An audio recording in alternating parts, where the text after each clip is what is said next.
Il est des livres qui sont le récit d'une vie, de personnes qui nous sont chères. Peut-être avez-vous entendu parler de biographes hospitaliers, un métier encore peu connu. En Bretagne, ils sont deux et ils recueillent l'histoire de patients gravement malades, en soins palliatifs, des patients désireux de laisser une trace écrite de leur vécu à leur famille. Dans le pays de Saint-Brieuc, Antoine Joubeau, Karine Andouche. Il a été un enfant quand même assez fermé sur lui-même. D'accord. J'avais beaucoup de mal à le faire parler. Michel Guézot partage ses souvenirs ici sur l'un de ses fils. Né en 1933, la nonagénaire est hospitalisée en soins palliatifs à domicile. Elle est atteinte d'une maladie hématologique. Son souhait, transmettre une partie de sa vie. Peut-être envie d'écrire ce que j'avais vécu pour que ça laisse une trace. Alors là, c'est le moment de le dire à mes enfants peut-être, à mes propres enfants, mes petits-enfants. J'en ai quand même 4, alors peut-être que ça va les marquer. Tiens, la grand-mère, on ne l'a pas beaucoup connue, mais c'était pas mal quand même. Sa plume est Aude Braque, biographe hospitalière. Les deux femmes se sont rencontrées mi-avril à l'hôpital et elles se retrouvent depuis chaque semaine pendant 1 heure. De la peine au rire, l'exercice est prenant.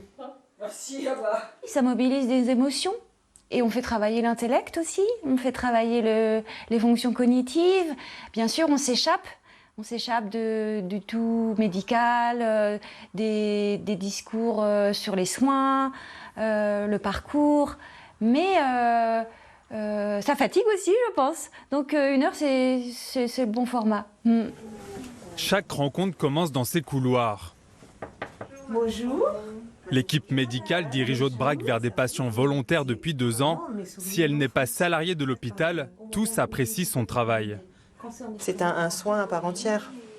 La preuve, on voit bien quand même par rapport au témoignage que les patients en retirent en tout cas une satisfaction. Le résultat, un livre. Cet homme a perdu sa mère en janvier. Il découvre ces mots quelques mois plus tard.